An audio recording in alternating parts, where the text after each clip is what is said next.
Est-ce que tu as déjà remarqué, en fait, par exemple, que les choses addictives, généralement, sont les mauvaises? Mhm.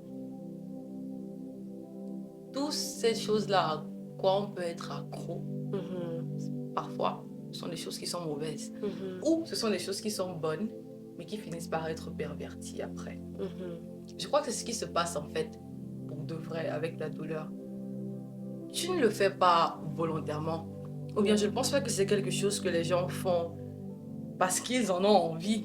C'est Mhm. juste que si tu te retrouves dans une position où tu as été blessé, Mhm. où tu as été heurté, Mhm. et où tu trouves que on n'a pas assez fait attention à toi, Mhm. le fait de partager ta douleur avec quelqu'un Mhm. qui te montre un peu d'empathie, Mhm. ça crée comme un truc dans ta tête. Et c'est genre, oh my God, what just happened? Mhm. Somebody felt for me. Mhm. Quelqu'un a eu, je sais pas, de l'empathie pour moi, de la compassion. Quelqu'un m'a démontré de l'affection. Mhm. Et c'est ce sentiment-là d'affection que tu ressens qui, à la base, est une bonne chose. Mhm. Qui te fait sentir que, en fait, ton cas est pas aussi désespéré que ça. Quelqu'un comprend ce que tu ressens et a de la peine pour toi. Mais comment justement ce sentiment se transforme en une addiction? C'est justement au moment où l'affection-là devient quelque chose pour toi qui est important. Mhm. Et c'est là où ça devient vraiment addictif. Parce que plus tu en reçois, plus tu en demandes. C'est vraiment ça ce qui se passe. Plus, the more you get it, the more you want it. And that's how it actually becomes an addiction. Mais il y a, enfin, ok. Est-ce que tu penses que cette addiction est consciente? Tu es consciente que you like it? Non, non, tu peux pas. Tu peux pas vraiment être conscient que j'ai un problème avec ça.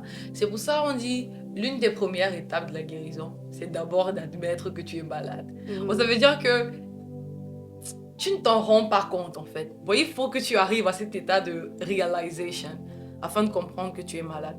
Bon, tu reçois comme une certaine dose d'affection qui fait un effet pendant un certain moment. Et puis quand l'effet finit par s'évanouir, you want more. Et c'est ce qui se passe aussi peut-être avec les antidouleurs. Tu vas en prendre, par exemple, moi j'ai une relation très toxique avec les antidouleurs. Tu vas en prendre et ça fait un effet pendant un moment. Et puis dès que c'est fini et que la douleur revient, tu as envie d'en prendre encore pour que la douleur s'apaise. Bon, c'est pareil. L'affection là et l'amour que tu reçois quand tu partages ton problème à quelqu'un, ça te touche vraiment et ça travaille dans ton âme pendant un moment. Et puis dès que c'est fini, you need it.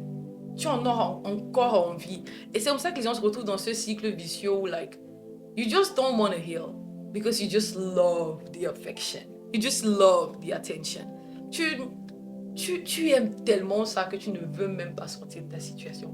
C'est plus qu'une... On a tendance à dire que c'est une zone de confort. C'est peut-être pas une zone de confort. It's addiction. Et je crois que les gens n'ont jamais vraiment pensé à ça dans ce sens-là. Peut-être que it's not that I don't want to heal because I'm comfortable. It's just that I'm addicted to that pain. I'm addicted to the attention it gives me sometimes. Yeah, mais c'est quand même un peu... J'imagine que pour une personne qui a vécu des choses difficiles, quand je te dis, en fait, Coco, tu as vécu certaines choses. Pourquoi est-ce que tu t'es pas dit... Et justement, tu m'as dit ça tout à l'heure, I hate when people pity me. Oh, I hate that. Je déteste quand les gens ont pitié de moi. Mais pourquoi toi, justement, t'as pas aimé l'attention? Tu te dis, waouh, tu vois ce que tu as traversé comme histoire, c'est vraiment, it's hard to hear. Pourquoi t'as pas voulu, en fait, de l'apprendre, cette attention ou cette empathie pendant quelques temps? Pourquoi tu es comme, non, je haïs cette histoire que tu aies pitié de moi? Parce que ce que tu as vécu est dur. Quelqu'un d'autre peut se dire, mais you deserve that compassion. Yeah, probably. So pourquoi juste te dire, ok, non, I don't want you to pity me. Ok. Le truc à ce niveau, c'est que... Ce que je peux dire, c'est que... Quand tu as l'habitude de parler de quelque chose de négatif, ou d'exprimer des trucs négatifs, que tu le veuilles ou pas, it creates a stigma. Ça crée une étiquette, ça crée une marque, ça crée une atmosphère autour de toi qui fait que ça s'attache un peu à toi comme si ça faisait partie de ton identité. Bon, cette tristesse-là devient un truc comme, je sais pas, qui transparaît. C'est pour ça que tu vas voir, il y a des gens qui vivent dans tellement de tristesse et l'entretiennent tellement que c'est comme si ça se voit sur leur visage et tout. Et c'est justement ça le truc. I just got to that point where like, if I keep entertaining this thing and I keep talking about it, I just won't stop talking about it. And once it becomes part of my identity, it's so hard for people to see you differently. Parce que ce qui se passe maintenant, c'est que la compassion là va faire que on ne pourra que t'associer à ça. Chaque fois que quelqu'un va parler de toi, il ne pourra que t'associer à ça. Ah, la fille là qui a tel problème, la fille là qui a tel souci, la fille là qui pleure toujours, la fille là qui est toujours blessée. Non, I don't want that. I really believe that no matter what I've gone through in my life, I just don't want to think it's for nothing or it's random suffering. No way. Si la vie est orchestrée et qu'on vit sous un Seigneur qui prend soin de nous, qui a un plan pour nous, I want to believe that même si certaines choses peuvent se passer qui dévient légèrement de ce qu'il avait prévu à la base, il y a toujours un moyen magnifique que Dieu a de rattraper les choses. C'est ce que je veux croire. Et à la fin de tout ça, il y a toujours une leçon à apprendre en fait. I just focus my mind on that. Ok, j'ai traversé ça. C'est la fin du monde. Qu'est-ce que je fais maintenant? Est-ce que c'était il y a 8 ans, 10 ans? I cannot keep the same speech for today. De la même façon dont on dit aux gens, pourquoi gars, est-ce que tu as toujours le même témoignage qu'il y a 5 ans? Ta vie n'a pas changé, ta vie n'a pas évolué. Si on a ce désir de chercher le Seigneur pour avoir de nouvelles expériences et partager de nouvelles expériences, pourquoi ne pas aussi se dire, j'ai vécu ça il y a 8 ans. Ok, mais that's 8 years ago story. Yeah. I don't want to keep saying the same thing 10 years later. J'ai l'habitude de dire que, je crois que j'ai parlé de ça dans un contexte très différent, que le vrai plaisir de prendre soin de quelqu'un, c'est que la personne grandisse pour pouvoir prendre soin des autres un jour à son tour. Si je me retrouve en train de souffrir des choses qui se sont passées il y a 10 ans, c'est que je ne sers à rien du tout. Pourquoi tu es dur? Non, je sais que je ne sers à rien du tout. Honnêtement, je sers à quoi? Parce que this life is to be lived. Okay. And no matter what happens, you have to go through it. Yeah.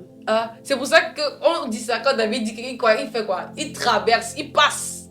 L'ombre de la passe, mort. oui. He's passing. Go through it. Yeah. C'est pour ça que j'aime tellement le terme percer en anglais. Breakthrough. Tu passes à travers. Just break through that issue. No matter the hurt you've experienced, break through it. Tu ne peux pas raconter les histoires de 8 ans, 10 ans, aujourd'hui, avec la même énergie, la même passion, les blessures en plus. It's not a positive testimony to keep for your life. Ce n'est pas une chose positive. Pourquoi en parler comme ça? Pourquoi entretenir ça comme ça? C'est ça le truc. Bon, je me suis dit, ok, à this point, j'ai vécu ça. C'est vrai que ça faisait mal. Mais maintenant, I have to break through this. I have to break through this hurt. Because there should be a reason. Parce que si je commence à me dire, non, je méritais pas ça. It's okay to be sad for a while. La Bible dit même, après que vous ayez souffert un peu de temps. So the suffering is okay. And I'm human. I have feelings. So I can be happy. And I can hurt too. Et si je veux réellement penser que le Seigneur est un bon Père, je ne veux pas accepter de me dire que... De me morfondre, dire, est-ce que je méritais ça? Ok, maintenant que c'est arrivé, alors on fait comment? What's the next step? Okay, God, I've lived this, but now I'm breaking through this. Wow. I am breaking through this. I'm breaking through this hurt. I'm breaking through this pain. And I'm just like, there's something else on the other side for me. And si je ne prends pas la peine, en fait, de passer à travers, de breakthrough, pour savoir ce qu'il y a de l'autre côté, je ne saurais jamais, en fait, le bien que ça pourrait faire. Yeah. Quand la Bible dit, the Lord makes beauty out of ashes, how do you picture it in your mind that ashes can become something beautiful? Literally, quand c'est le centre, c'est mort déjà. Yeah. Il n'y a plus rien, mais c'est à quel moment tu te dis, how does your human mind conceive that something burned can become beautiful? Quelque chose qui est mort, quelque chose qui est brûlé peut devenir beau. Mais c'est vraiment... Il n'y a pas d'image pour ça. Yeah. Mais si tu n'acceptes pas de passer donc par ça, tu ne vas pas comprendre que derrière ça, il y a un témoignage. Derrière ça, il y a un encouragement pour quelqu'un. Derrière ça, il y a un truc positif peut sortir de là. Moi, je crois que Dieu est un architecte magnifique. Wow. Et pas seulement dans la création, mais même dans l'œuvre qu'il fait dans les vies des gens. Que no matter how terrible my situation is, I believe God has a mysterious way to make things suddenly very beautiful. Alléluia. Non, moi j'y crois vraiment. Like, je ne m'inquiète plus pour certaines choses, bien je ne me morfonds plus pour certaines choses. De la même façon. Parce que maintenant je suis beaucoup plus curieuse. Genre, how is God gonna work out this one? Tu es crazy. Et justement, ça me fait penser à quelque chose que tu as dit tout à l'heure. Tu as dit, Seigneur, si à cause de la peine que je suis en train de vivre, quelque chose de glorieux va sortir, augmente la peine. Augmente! Tu es folle en fait, Coco. Tu es vraiment folle. Seigneur, je ne souffre pas. Je ne souffre pas. Honnêtement, I'm like, je me plains pas. Je suis un enfant qui ne plaint vraiment pas. Je ne souffre pas assez. What Jesus went through? No. And you see the impact it has had? Yeah. I'm not suffering enough. Le truc, c'est que je peux accepter de souffrir. Et là, maintenant, tu vois, c'est... Le contexte de la souffrance, maintenant, est différent. Parce que le truc avec la souffrance, maintenant, c'est que parfois, c'est genre, OK, you're suffering. But it has no purpose to it. Là, maintenant, la différence, c'est que I put a purpose to this pain. Like, if I have to go through this, and at the end of it, God, you can glorify yourself with this situation. I'm going through this all in. Amen. Because the only fact that I can go through something that seems terrible, dramatic, unbelievable, like this thing, someone can die in this. And imagine that God is able to make something in this situation. Like at this point where I think everything is over, Yeah. God tells me, I am not done yet. no, I'm not done yet. Oh, come. Quand je venais de te rencontrer en 2017 ou 2018, Dieu seul sait maintenant. Je me rappelle, il y avait des choses encore où tu avais beaucoup de colère. Donc, comment est-ce que tu es quitté justement, en fait, de ce moment-là jusqu'à pouvoir dire à Dieu, je suis prête si ta gloire, si tu vas te glorifier encore. Comment a été le processus de guérison? De te dire, ok Seigneur, je me suis laissé, je laisse que tu me guérisses, au point où aujourd'hui je peux dire que s'il y a quelque chose, il y a une souffrance que je peux traverser, si je sais qu'elle a un but, fais-le. Comment est-ce qu'en 6 ans, like, I don't get. You see, ce que j'ai traversé dans la vie, ça a vraiment, comment dire, je crois ce qui a été beaucoup plus touché, c'est la vision que j'ai de Dieu en tant que père. J'ai dû faire la paix avec ça. Avec, you know, when God brings us to this earth, He has a plan for us. And part of the plan He has for us, il a besoin qu'on soit dans un environnement qui va nous permettre en fait de développer tout le plein potentiel qu'il a mis en nous. Et généralement, l'environnement là, c'est la famille. Mais comme on le dit aussi souvent, le lieu là où il y a le plus de blessures, c'est aussi la famille. Dans la famille. J'ai dû faire la paix avec le fait que God never wanted it to be this way. No matter what I've gone through, Dieu n'a jamais voulu ça. Ce n'était pas ce qu'il voulait à la base. C'était pas ça. J'ai dû faire la paix avec cette idée-là, vraiment. Et ensuite, j'ai dû me convaincre mon âme d'une certaine façon que Dieu est bon. Non, Dieu est bon. Parce que quand je pense à certaines choses que j'ai vécues et que je regarde comment j'ai évolué et tout, God is good. Amen. No, God is good, I promise you, Alicia, God is good. Parce que tu te rends compte que parfois, on associe la bonté de Dieu, ou bien le témoignage que l'on a de la bonté de Dieu, vient de choses positives que l'on vit. Mhm. Très flagrantes, très évidentes. Pourtant, c'est pas toujours là. Parfois, on regarde au mauvais endroit. Like, there is this example. Si tu sors le matin de ta maison et tu pries pour la protection et que tu sors et tu n'as pas d'accident, tu seras reconnaissant pour la protection, n'est-ce pas? Yeah. Si tu pries le matin pour la protection et que tu sors et que tu as un accident, Mhm. est-ce que tu vas remercier Dieu pour la protection? No. Most of the time, no. Mais si tu sors de l'accident là vivant, Dieu, God has indeed protected you. Mhm. But it's not just how you imagined it to be. C'est la perception. J'ai dû me dire un moment que, ok Seigneur, sauve-moi de la façon que je veux. And that's how I will really know you have saved me. Et c'est aussi un problème que l'on a.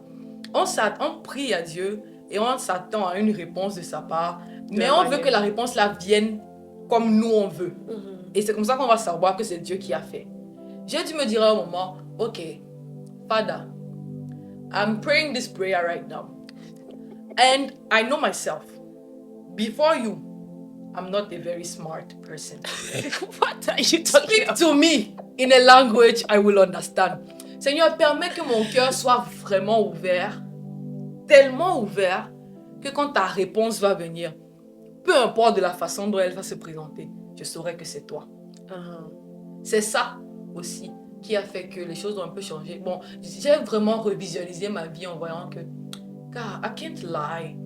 This thing, it was the hand of God. Mhm. This thing, think about it, it was the hand of God. Et tu vois, j'ai donc arrêté de visualiser ce qui est bon, selon mon concept humain en fait.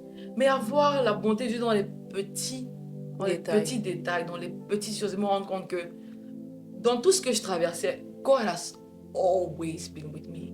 He was always with me. And that's how I went through all of this. Parce que c'était que moi, c'est que je suis une junkie quelque part. Being in the time of the birth of Jesus, and the Bible speaks of this man qui attendait la venue du Sauveur. Mhm. Il savait, Dieu lui avait dit que le Sauveur allait venir. Et la Bible dit que le matin, là, l'Esprit l'a poussé à aller dans le temple. Simeon, hein? Et quand il a vu les parents de Jésus arriver avec lui, il a su. Comment il a su que c'était lui? Parce que on attend le Sauveur dans ma tête. Ah, c'est qu'un homme charismatique, beau. Avec le long cheveu. La Bible dit qu'il n'avait rien à Avec la barbe. Oh, avec la barbe. Hein? Qui vient sur le cheval.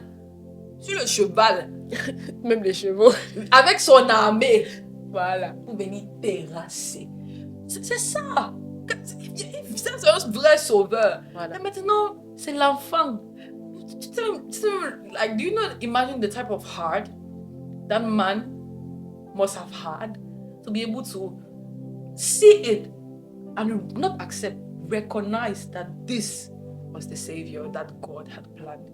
It takes something. J'ai vraiment dû me rendre compte que dans beaucoup de choses que j'ai vécues, au-delà de tout, le mal que l'on vit a tendance à obscurcir les choses ou bien à rendre notre vue un peu floue. Bon, c'est difficile de reconnaître les bonnes petites choses qui se passent. Mais I looked back and I saw the hand of God in many things.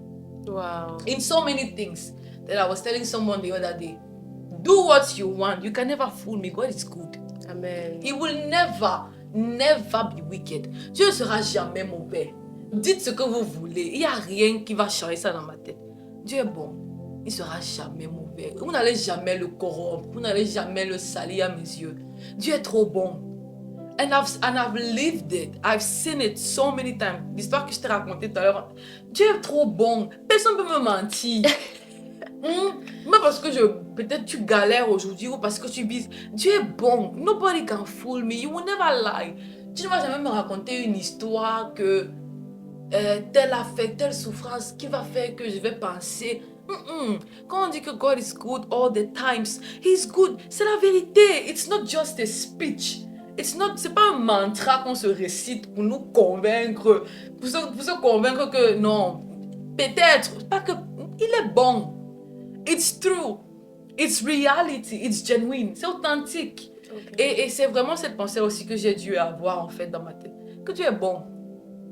Ça là, il y a un but derrière ça. Wow, this is so Un deep. architecte de son niveau ne peut pas faire... Non. Parce que he has the power to just decide, this is rubbish to my daughter's life, I'm cutting this off right now. S'il me laisse passer par ça, ça veut dire qu'il y a un but pour ça. Ça veut dire que même si c'est moche, il peut arranger ça. Il peut arranger ça. Je suis curieuse maintenant, je te promets. Quand un truc bizarre m'arrive, m'assois. Okay, Father, how are you going to do this one? I'm interested. I want to see. Comme tu as dit, nous sommes humains, you know. Ou tu peux te dire, c'est vrai que Seigneur, je te fais confiance et je ne doute pas de ta bonté. Mais maintenant, ça fait mal. Ça fait mal. Comment est-ce que tu deals avec la douleur et la confiance en Dieu? Oh my God, I take the pain. De la même façon dont je dis au Seigneur, Seigneur, envoie toute la dose que tu as de douleur. En même temps, la douleur que moi-même je ressens, I allow myself to feel all of it. Like, je disais au Seigneur que if I want to go through this process, I'm sure there will be a testimony at the end. Je ne doute pas que tu vas faire quelque chose. Maintenant, la douleur qui vient avec là, elle fait partie du processus aussi. Et si je dois arriver à la fin de ce processus et témoigner, je ne veux pas tricher. And the thing is that you have to allow yourself to actually feel all of it. That's what I tell myself. Mais comment tu le sens sans que ça te overwhelme? Now, c'est ça maintenant le truc. How do I not get overwhelmed about it? Je fais petit. La vérité, c'est que parfois, on n'a pas envie de se l'avouer que ça fait mal. Et c'est encore un peu plus dur de l'avouer au Seigneur que ça fait mal. Moi, je m'en veux voir le Seigneur. Le jour où ça pique particulièrement, papa. Ça pique. Tout si ça ne donne pas. C'est vrai que je veux faire ça, mais aujourd'hui, si Ça fait mal. ça ne donne pas, papa, ça. Mais Un petit Advil. il n'y a pas moyen que Seigneur, ça fait mal. Je le dis. Aussi, avec toute l'honnêteté que j'ai dans mon cœur. Comme si je parlais à Alicia assise à côté de moi. Mais même tu vois pas que Il faut diminuer un peu. Seigneur, pardon. Tu vois que le Seigneur Jésus lui-même n'a pas eu peur à Gethsemane de pleurer. Et d'ouvrir son cœur. Oui. Jusqu'à il a dit, Seigneur, Ils étaient beaux. il n'y a pas moyen de... Hein? Pourquoi il ne peut pas faire ça? Papa, this thing has the science. Si tu ne bouges pas un peu 2 secondes là, ça va. Le cadavre que tu vas trouver, c'est ce cadavre. Mais tu sais que j'ai envie de le faire. Yeah. Pardon. Soutiens mon cœur. Parce que j'ai toujours dit au Seigneur, Seigneur, soutiens mon cœur. Je me rappelle, je remerciais le Seigneur pendant une fin d'année. Je disais que c'est pas que je suis forte, je suis pas forte. I don't even want to be strong. Mais les mains du Seigneur sont solides. Amen. Parce que mon cœur a tremblé. Et tu sais, je dis que Seigneur, tu sais comment mon cœur tremble souvent, mais tes mains sont solides. Amen. That's what I rely on. Et même si je bouge, peu importe comment je peux bouger, être secouer, le Seigneur me tient et ses mains sont solides, ses mains sont fermes. C'est ça mon réconfort. Que Seigneur, mon cœur, si, mets ta main en bas. Sérieux, je le dis comme ça, Seigneur, porte. Parce que ça pèse, tu vois. Mets ta main en bas. Oh, la piscine n'est pas sérieuse. Il y a tellement de choses dans mon cœur, ça pèse, ça tombe littéralement dans mon ventre, Seigneur. Mets ta main en bas. Soutiens un peu. Wow. Hein? Parce que quand toi tu vas soutenir là, c'est vraiment ça comme si tu portais une charge où quelqu'un vient mettre la main en bas. Tu ne sens plus trop le poids. Seigneur, soutiens. Pardon. Mais c'est vraiment il faut pouvoir donc reconnaître quand même que ça ne donne pas. Et le dire, pas seulement aux autres, parce que parfois c'est difficile de le dire au Seigneur. On peut facilement en parler aux autres, mais pas forcément au Seigneur. Parce que le fait qu'il soit parfait, qu'il soit bon, le fait qu'il soit absolu, met une certaine pression sur nous de se dire que you dois maintenir le standard. As if you're him and you have to equal. Non. Papa, c'est toi qui es fort. Moi, je suis pas forte. C'est toi qui es fort, c'est pas moi. Et parmi les forts, je suis même pas dans le top 10. Parce que la bouteille de gaz ne peut pas s'apporter. Je suis pas forte. Et je ne veux même pas être forte. Ça m'intéresse pas. On fait quoi avec? Tu as entendu que quelqu'un charrie le bon parce qu'il est fort. Wow. Seigneur, alors mets ta main en bas. Parce que si tu n'arrêtes pas l'autre aussi là, On va tous tomber. On va tout les. Mais j'ai aimé ce que tu as dit. I can give vraiment. up. Eh. C'est très profond ce que tu as dit. Tu as dit que parfois on essaye d'égaler avec Dieu à cause de sa perfection. Et comment en fait, justement, se voir juste comme un enfant, tu vois? Est-ce que tu penses que Dieu a... Parce que c'est ça en fait, cette conception qu'on a, que Dieu attend que je sois fort. You know, Dieu attend que je manage this and this. Dieu attend que je comprenne ça, ça et ça, you know? Mais comment est-ce qu'on se débarrasse justement de cette mentalité juste pour dire, ok, mais I'm just a girl. Je suis juste une fille dans la présence de son père, papa, en ce moment, ça fait mal. Oh my God, it takes a lot. It takes really a lot. Parce que pour avoir cette vulnérabilité-là, c'est vraiment d'accepter que God is my father. And the same way I can talk to my father. C'est-à-dire, il me dit, papa, j'ai mal au pied ici, on peut aller à l'hôpital. I can tell God, papa, j'ai mal ici au cœur, est-ce que... It takes that. It really takes that. Some people have a very weird conception and image of God. Certaines personnes ont une très bizarre conception de l'image de Mama, we Dieu. switch to French because if this one want to interpret me, we will not finish today. D'autres personnes, et c'est Tata Cécilia me le dit, que notre Père qui est aux cieux, restez-y. Tu vois, il est inatteignable, inapprochable. C'est l'image qu'ils ont de Dieu. So it's really hard to relate to him. C'est difficile d'interagir avec lui aussi à ce niveau de vulnérabilité là. Parce que si je connais quelqu'un qui marche à côté de moi, qui peut faire comme ça, je meurs. Je ne vais pas blaguer avec lui. Tu comprends? C'est ça. Et beaucoup de gens pensent que Dieu est frustré. Non, que Dieu est nerveux, pardon. En me disant que smile, God is not nervous. Dieu n'est pas fâché contre toi, souris. Et justement, c'est tous ces mythes et ces pensées-là qu'il faut détruire en fait, oui. Il faut carrément se décomplexer pour arriver, Seigneur. Moi, il fait souvent comme ça. Et je pense que l'apôtre Paul a dit ça même, c'est que c'est lorsque je suis faible que je suis fort, parce que c'est dans ma faiblesse que sa force se manifeste. Et d'arriver justement à se dire qu'en fait, j'ai pas besoin de fake. J'ai pas besoin de montrer une facette. Parce qu'à la fin de la journée, ils seront de mon cœur. Yeah. So it doesn't even change. Et il y a exactement comme tu l'as dit. S'ils sont déjà ton cœur, ça sert à quoi de venir faire le big boss ici? Genre, tu maîtrises quoi? C'est devant les gens que moi ils maîtrisaient. Quand j'arrive là-bas, là, quand ça ne donne pas, s'il faut même se fâcher, il me fâche. S'il faut s'asseoir au sol, il m'assoit au sol que tu as vu la fille là, tu as vu ce qu'elle m'a fait. Je me suis retenue. Tu sais. Tu vas me faire quelque chose.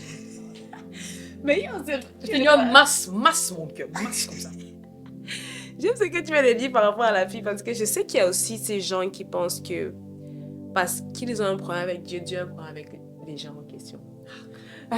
Tu vois, parce qu'en réalité, tu viens de dire quelque chose de très profond, c'est que, étant donné que Dieu aime tous ses enfants, je peux messed up, je peux vraiment déranger, faire n'importe quoi. Alicia fait n'importe quoi, tu peux te plaindre, Seigneur, tu vois. Mais j'ai aimé ce que tu as dit. Tu n'as pas dit, Seigneur, punis Alicia. Tu as dit, Seigneur, gère mon cœur. Masse. Gère mon cœur. Et comment est-ce que justement, cette conception de certaines personnes qui, quand ils traversent la douleur, veulent que Dieu punisse. You know, the people who are praying that God, tu vois, punis-les. Non, j'ai été là-bas. Non, j'ai pas été là-bas. Moi, j'avais une rage là, quand quelqu'un m'énervait, que ça m'avait craché sur lui. Mais je crois que c'est vraiment une fonction de point de vue. Ils voient les choses seulement de leur angle à eux. Toi, tu vois aujourd'hui que la personne là t'a blessé. Et tu veux que le Seigneur punisse cette personne. Toi, tu as blessé combien de personnes? Si tous les gens là priaient la même prière là, une chose c'est, tu allais toujours être vivant. Tu es sûr? Il y a dans le chant là, on dit count your blessings, name them one by one, and it will surprise you what the Lord has done. C'est sérieux. Prends le temps de t'asseoir en fait et de penser réellement à ta vie. Et regarder en arrière et constate, demande au Seigneur d'ouvrir tes yeux sur les petites choses en fait. Pas sur ce qu'on considère comme étant de grands témoignages, mais sur les petites choses de tous les jours. Car, et note vraiment. Rends-toi réellement compte de la bonté du Seigneur. Et que ce soit réel en fait, dans ton âme, que tu puisses en témoigner que le Seigneur est bon. Et it will change your life. I promise you, it will change your life. So be nice to yourself and just realize the goodness of God. Rends-toi compte. Il faut faire des comme ça, rends-toi compte la bonté de Dieu dans ta vie. Et ça va vraiment